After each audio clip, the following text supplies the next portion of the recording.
G'day everyone, today we're going to be checking out a base design that I've developed for those blood moon nights where you might be feeling just a little bit under the weather and you want to give the Horde a hard pass. That's right, it's an AFK base that will allow you to sit snug and cozy inside while doing some crafting, cooking or whatever takes your fancy. Then when the morning comes you can clean up the Horde with a Molotov or two and a handful of ammo. So grab a drink, then sit back and relax as we look at how the base performs during a Horde night and how to build one for yourself. First things first, let's quickly check our game stage. Although it's only day 6, our game stage is currently 154, which should give us a nice variety of zombies. Currently this game is running normal difficulty and 64 zombies. Now we'll jump forward straight to the Horde night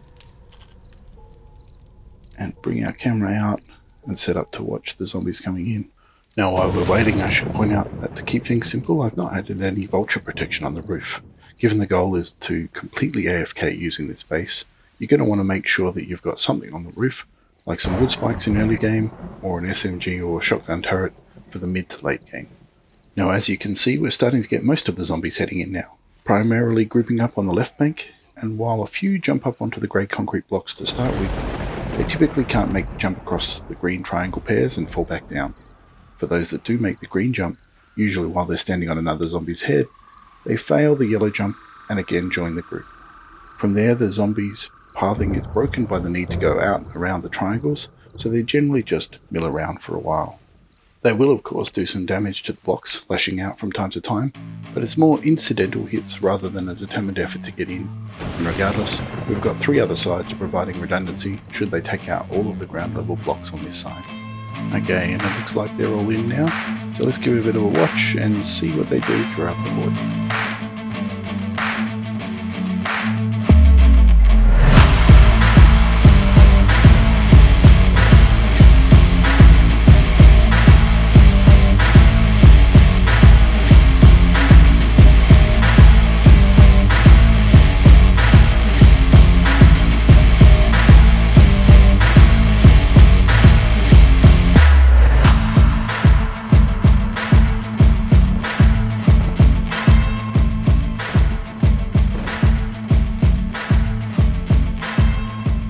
Only a few minutes to go now, and as you can see, all the zombies have pretty much remained in their groups, only occasionally running out and around.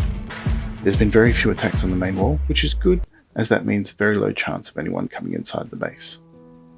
Since that's the morning charm, let's reset the camera back inside, and then pop outside and have a look. Here we are, inside the base. Run up the ladder, and let's give a look. Hello everybody! Now I was just going to shoot them all, but might just be easier since they're grouped up to grab a Molotov and put that in the mix.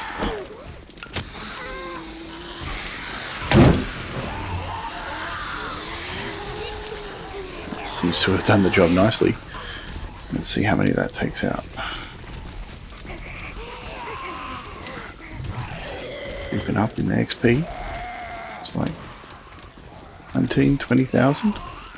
It's done most of them. Let's finish off this lot with the rifle.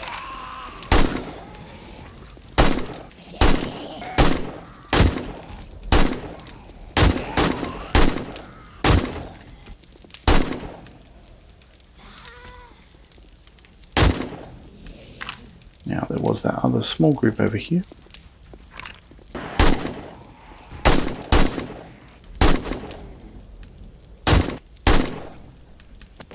And that is everybody taken care of. If we cruise down now, we'll see that I've managed to take out one of the triangles. And that's about it. That was the small group.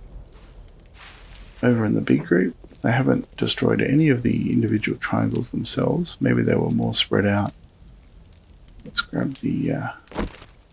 and have a look at the damage. There you go, they almost did that one. Overall, bit of damage, not too bad really, considering the size of the group that was hanging out here, and almost no damage to the upper rows. A couple of hits there.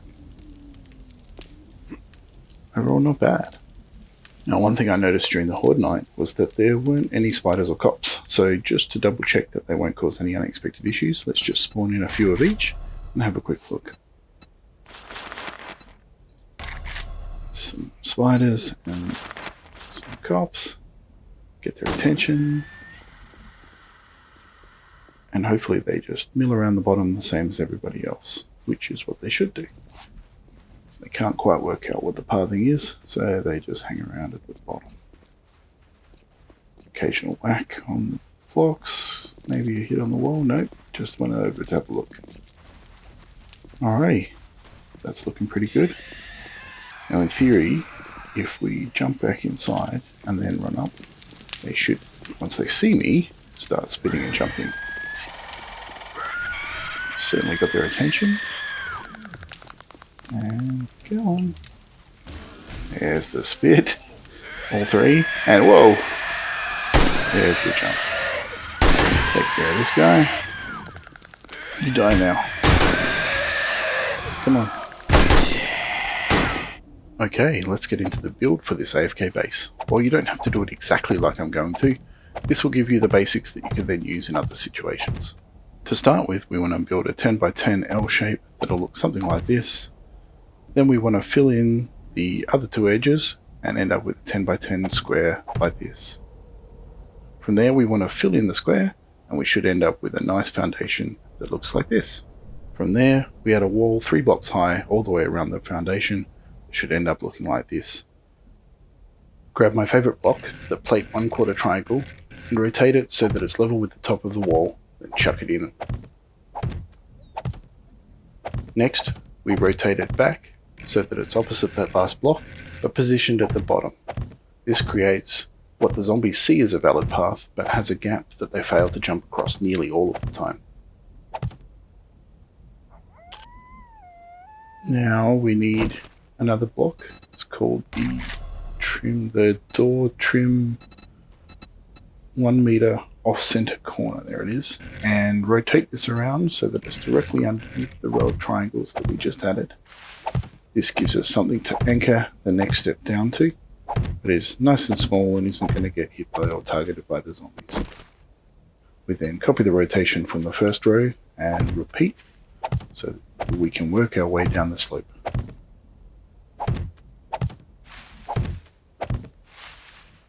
After doing that, let's grab the rotation of the original bottom block, place them across, and we just keep following this process all the way down until we're almost at the ground, which should look something like this. Lastly, we grab a row of plain old concrete blocks and add them along the bottom so that the zombies have a way to jump and get up to the start of the path. Once we're done, it'll look something like this. Alright, now that that wall's done, it's time to run a quick test. So let's hop on inside, leave our body there, pop the camera out, and go and grab a couple of Arlene's just to make sure that we haven't messed anything up. Bring them in, get their attention, and they should just jump up, wander over, and then hang around. Perfect. Next, I've added in the other 3 walls with the same slope. It's probably not necessary to do all 4 walls when you're starting out, especially at a low game stage. You're not going to need that much redundancy, but as the game goes on, you might want to consider adding extra slopes just to make sure that the zombies don't break through your walls after destroying the lower row of triangles. Moving to the inside of the base, first we're going to add a row of concrete blocks just around the top of the wall. This is our platform to stand and fight on should we want to do some melee work or really clean up the horde at the end of the night. You don't have to do it this way. This of course just is the way that I chose to do it. You can do any sort of standard fighting platform on the inside. Alright, let's grab this guy, the pole 3-way corner, and we're going to use that to start the corners of our fighting cage.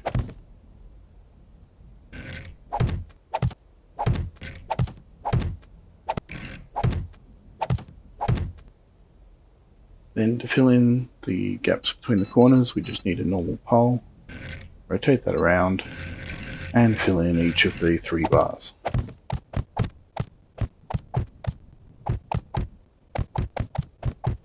Get rid of you, and that's done. From here we do the same on the next side, but this time we're going to leave a sneaky little gap in this first position, and in there we're going to put the door. Alright, we've finished that. Let's grab our door. Iron door. There we are. And rotate it around, and there's our entrance. Okay, after filling in the other couple of sides, this is what you should have. Last but not least, let's put on a roof using some bars so that any vultures that come can see you and will politely land right on top, which helps obviously if you're putting in wood spikes or turrets later to take care of them. And then a couple of rows. And then the finished product looks like this. Now if going fully AFK is just a little bit too easy, here's an option. I've replaced every second block with some stairs as shown. Let's bring in some zombies, and you'll see now that they can always walk up that first row, and some of them should potentially get across to the second. There you go, and then falls down, and if we ran it long enough, I suspect we'd get people right up to the fence. And whilst it's always fun to watch the zombies run in loops, round and round again, what I also wanted to show is what happens if we break all of the blocks and break the zombies' pathing on this particular wall, and see if they redirect over to the next one. If we take out a clean shot all of these blocks, you should see, there we go, all of them immediately redirect over to the next wall, which is again where they think there's a path, but when they get over there, they get all confused and just mill around at the bottom. Now while one option is to build your own base using this AFK kind of style base, another option is to use it to enhance existing POIs. Here at Red Mesa, we've put in a couple of extra walls at the front along with the zombie force field so that we can drive in and out. And we've also used the existing lovely 3-high wall to add our own little AFK ramp, which will give us a quick look at this Horde Night. You can see the landmines going off in the background, but all the zombies will make their way over here gradually and cluster around the bottom of this ramp. It's not perfect with this setup, obviously we're vulnerable to cop spit and vultures, but for an early game, if you happen to be near a POI like Red Mesa, which has a wall, then it's definitely an option to use. And lastly, if your POI doesn't have its own wall like this passing gas, then you can build your own and add the AFK ramp to it so you can spend your Horde nights in your very own servo. Well, that's it for today's video. Let me know what you think in the comments below. Thanks for watching.